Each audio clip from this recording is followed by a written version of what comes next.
Assalamualaikum warahmatullahi wabarakatuh. Perkenalkan, nama saya Nanda Dian Fadila, MPM 2151040091, kelas B, Prodi Manajemen Bisnis Syariah, Fakultas Ekonomi dan Bisnis Islam, Universitas Islam Negeri Raden Intan Lampung. Di sini saya akan menjelaskan mengenai materi kelompok 3, yaitu tentang Undang-Undang Dasar 1945 sebagai konstitusi untuk memenuhi tugas ujian akhir semester mata kuliah Pendidikan Pancasila dan Kewarganegaraan dengan dosen pengampu Bapak Ahmad Muluk Alfian, SPDI, MH. Dalam materi ini ada 3 pembahasan yang akan saya bahas.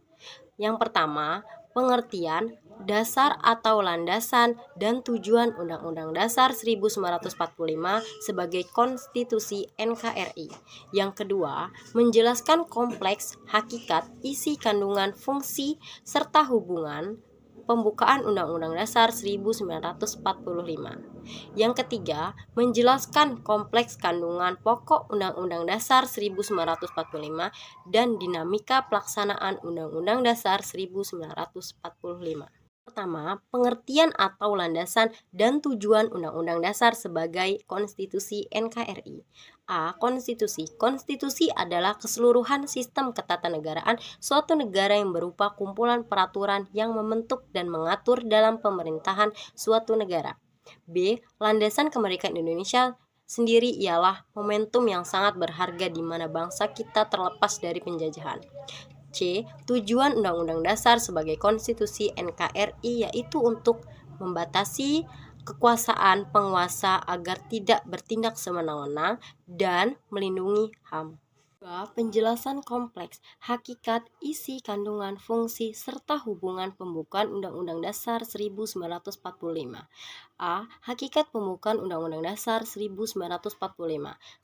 Pembukaan Undang-Undang Dasar 1945 sebagai tata tertib hukum tertinggi. Kedudukan Undang-Undang Dasar 1945 kaitannya dengan tertib hukum Indonesia memiliki 2 aspek yang sangat penting, yaitu memberikan faktor-faktor mutlak bagi terwujudnya tertib hukum Indonesia sebagai tertib hukum tertinggi. Sementara kedudukan Pancasila yang tercantum dalam pembukaan Undang-Undang Dasar 1945 yaitu sebagai sumber dari segala sumber hukum.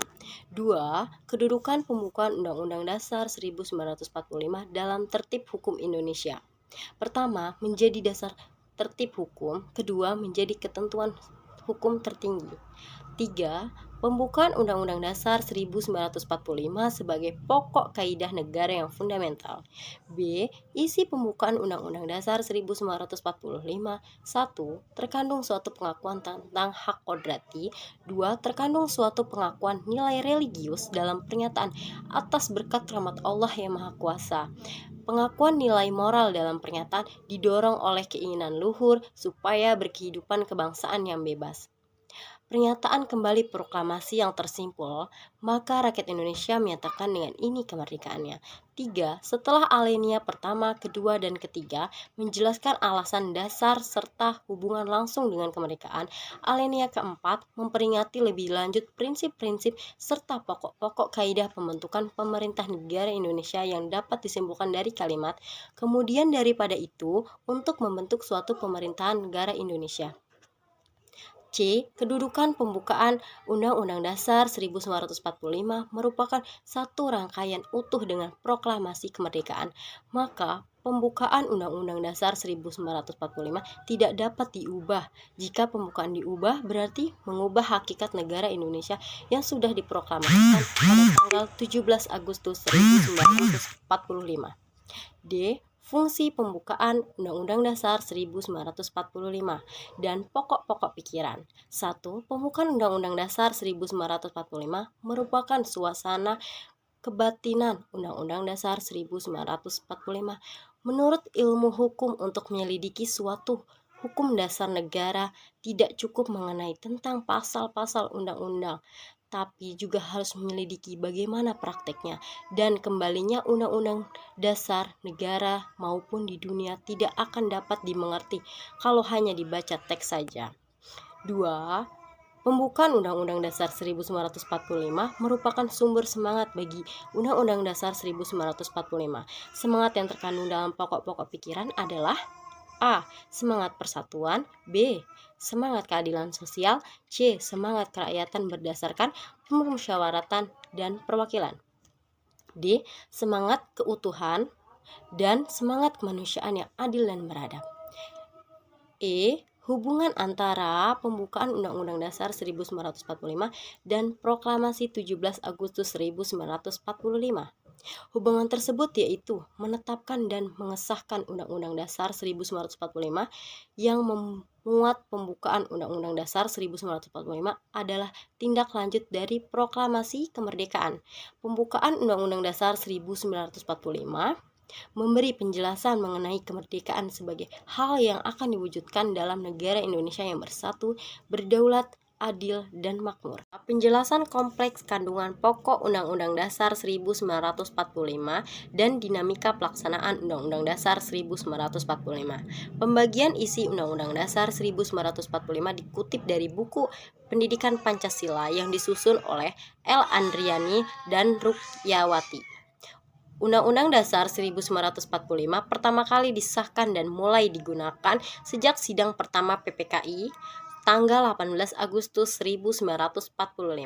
Dalam naskah pertama Undang-Undang Dasar 1945 tersebut terdiri dari 3 bagian berikut.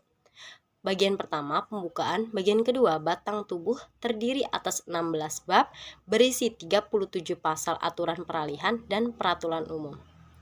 3. Penjelasan. Setelah dilakukan 4 kali amandemen melalui sidang-sidang Majelis Permusyawaratan Rakyat atau MPR pada tahun 1999 sampai 2002, pembagian isi Undang-Undang Dasar 1945 menjadi pembukaan dan batang tubuh yang berisi susunan pasal-pasal. Dikutip dari makna Undang-Undang Dasar tahun 2018 yang ditulis oleh Nanik Pudjowati, isi Undang-Undang Dasar 1945 setelah amandemen dibagi ke dalam 2 kategori sebagai berikut. Bagian pertama, pembukaan Undang-Undang Dasar Negara Rakyat Indonesia tahun 1945 yang terdiri atas 4 alinea, 2 batang tubuh, yaitu pasal-pasal Undang-Undang Dasar Negara Rakyat Indonesia tahun 1945 yang terdiri di atas 21 bab, 73 pasal, 170 ayat, dan 3 pasal aturan peralihan, 2 pasal aturan tambahan. Terima kasih, sekian dari saya. Kurang dan lebihnya saya mohon maaf. Wabillahi taufiq wal hidayah. Wassalamualaikum warahmatullahi wabarakatuh.